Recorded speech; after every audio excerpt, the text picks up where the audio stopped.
袁嘉敏喺日前播出嘅節目《晚吹怨女俱樂部》入面，親自拆解多年嚟困擾佢嘅各種傳聞同埋誤解。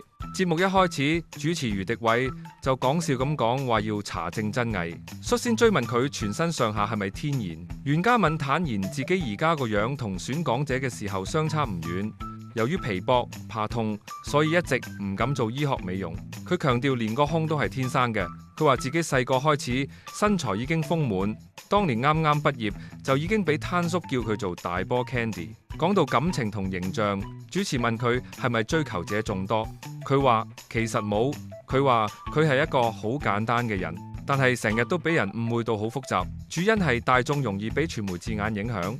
佢回憶過往每逢聖誕都會親自買禮物，逐一約唔同記者飲茶送禮，冇諗過最後會俾人寫成飲紅酒、食雪茄、唔做嘢，令佢之後同傳媒關係越行越遠。至於戀愛經歷，佢就話未試過有一個正式男朋友，拍性感戲之前足足8年都冇試過俾異性邀請約會。正因為當時完全冇拍拖冇對象，所以先會決定拍性感電影。講到佢拍3級片嘅心態，袁嘉敏就話自己向來都尊重香港所有級別嘅電影。當年喺《鴨王》入面全裸演出，係因為信任導演王晶，亦都覺得展示自然身體並唔可恥。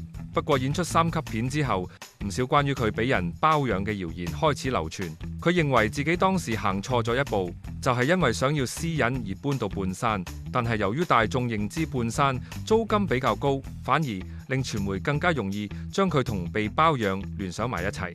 佢仲爆料話，曾經有本來純粹食飯嘅約會，但係對方突然帶老闆出席，自以為佢接受到招待老闆嘅安排。另外，佢亦都透露香港有好多有錢人曾經直接開價希望包養佢，令佢好無奈啊。